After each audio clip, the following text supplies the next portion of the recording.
इस वीडियो को लाइक करें, हमारे चैनल को सब्सक्राइब कर बेल आइकन जरूर प्रेस करें हमारी न्यू वीडियो सबसे पहले देखने के लिए। जाट छोरे और जाट छोरी की आखिर जाट तो जाट होता है। हेलो साथियों, नमस्कार। मेरा नाम नेहा है। मैंने बहुत समय पहले एक स्टोरी सुनी थी असार के स्टोरी लवर पे, तो आज मेरी कहानी आपको सुनाने जा रही हूँ। दोस्तों, कहानी शुरू करने से पहले आप अभी चैनल को सब्सक्राइब कर दो और वहीं बाजू में बनी हुई घंटी को भी बजा के ऑल पे क्लिक कर दो। मैं हरियाणा के पानीपत से हूँ। मेरा गांव पानीपत के बहुत पास है, तो मैं कॉलेज में पढ़ने के लिए पानीपत जाती हूँ। मेरी उम्र 22 साल है। मेरी हाइट 5 फुट 3 इंच है।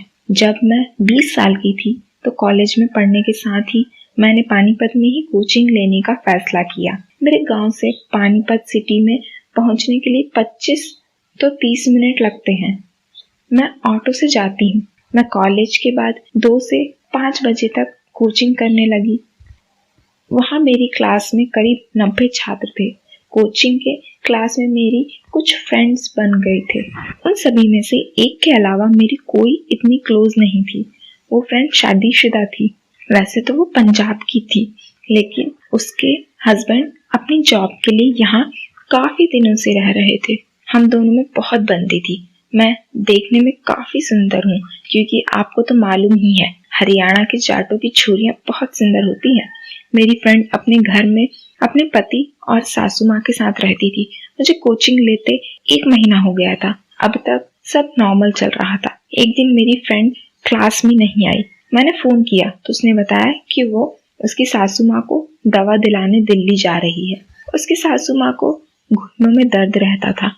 इधर आज मैं क्लास में थोड़ा पहले आ गई थी। अब तक 1-2 छात्र ही आए थे। पूरी क्लास खाली थी, सो मैं बिल्कुल आगे के बेंच पर बैठ गई। अब लड़के तो सभी गर्ल्स को नोटिस करते ही हैं। उस दिन गणित का पहला लेक्चर था, तो एक छुरा आकर मेरे पास बैठ गया। मैंने उसे क्लास में काफी बार देखा था, क्योंकि मेरी क्लास का ही था, लेकिन हमारी बात नहीं होती थी। आज का टॉपिक उस दिन काफी कठिन था। मुझे ज्यादा समझ में नहीं आया। ब्रेक में उस छोरे ने मुझसे बात की, कैसा रहा लेक्चर, कुछ समझ आया या नहीं। उसने यही सब नॉर्मल बात की, तो मैंने उसे बता दिया कि मुझे ज्यादा कुछ समझ नहीं आया, क्योंकि मेरी गणित कमजोर है।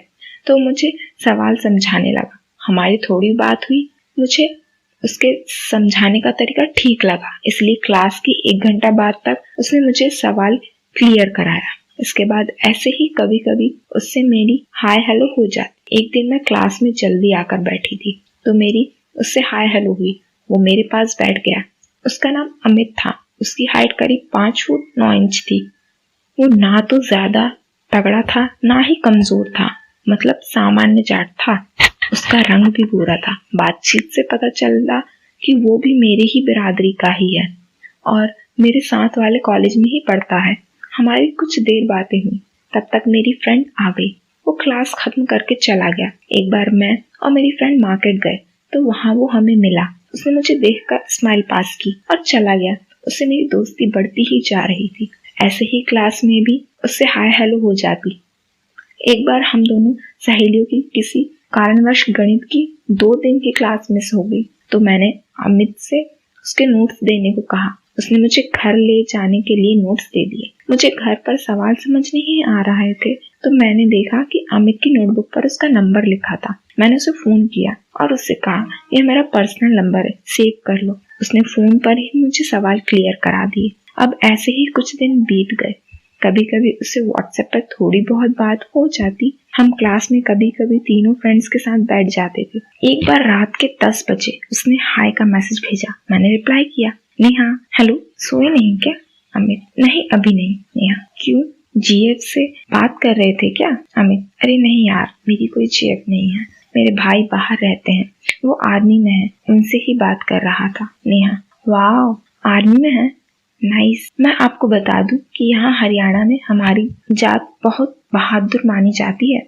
हमारे जाट छोरे बहुत लंबे चौड़े होते हैं, इसलिए ज्यादातर पुलिस या आर्मी में नौकरी करते हैं। अमित, नेहा तुम नहीं सोई?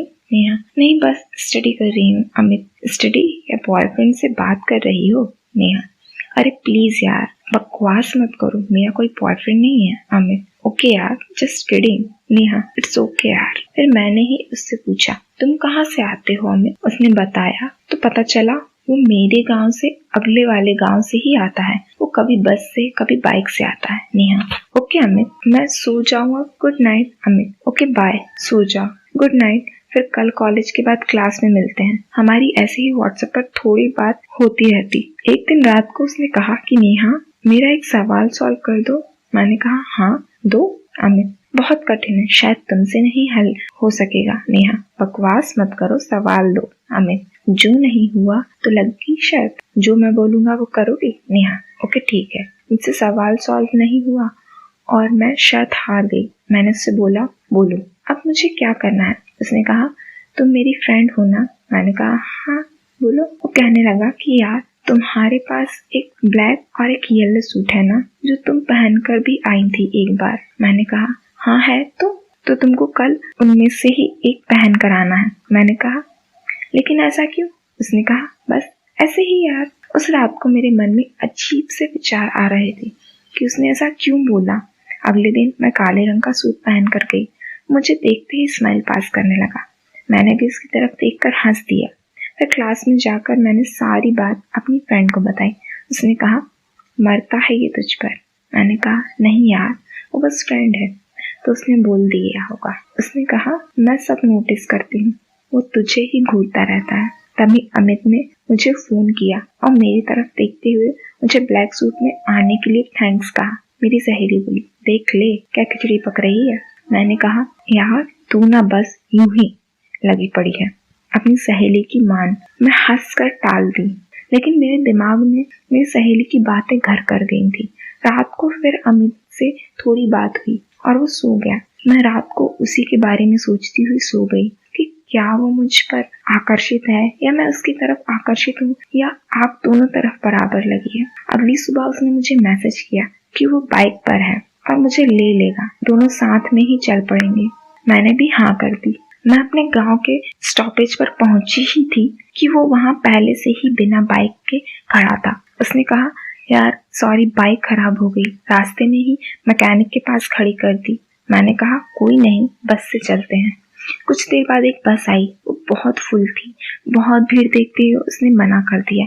मैंने भी मान गई। फिर ऐसा तो टाइम 9 बजने वाले थे।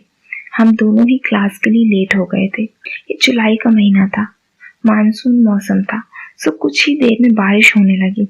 अगली बस आई तो ये तो पहले वाली से भी ज्यादा भरी थी, लेकिन टाइम ज्यादा हो जाने की वजह से हम दोनों बस में चढ़ गए। जैसे तैसे करके हम बस में चढ़ सके। अंदर एकदम फुल ठसाठस भरी थी। मुझसे तो खड़ा भी ठीक से नहीं हुआ जा रहा था। बहुत धक्का मुक्की हो रही थी। मैं अमित के आगे थी, वो मेरे पीछे था। बहुत भीड़ होने के कारण धक्के में अमित मेरे ऊपर आया और उसकी पूरी बॉडी मेरी पूरी पीठ से रगड़ खा गई। भीड़ बहुत थी। मेरे आगे एक 20 साल का लड़का खड़ा था। मैंने अमित की तरफ मुंह कर लिया। अब मैं हाइट में अमित की थोड़ी ठुड्डी पर आ रही थी। भीड़ में फिर धक्का लगा। अमित की शर्ट में लगे परफ्यूम की हल्की हल्की खुशबू को एंजॉय कर रही थी। जैसे तैसे करके हम दोनों पानीपत पहुंचे।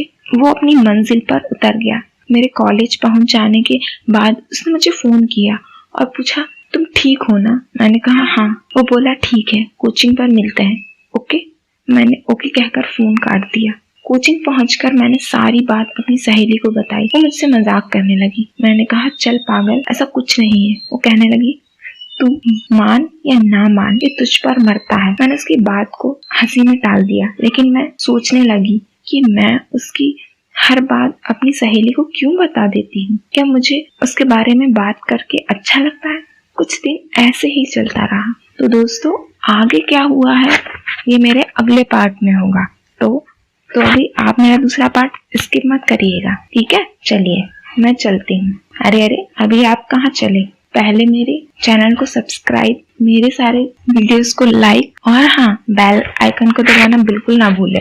और मुझे कमेंट करके बताएं कि आप सभी को ये पार्ट अच्छा लगा कि नहीं। चलिए मैं चलती हूँ, तब तक के लिए बाय।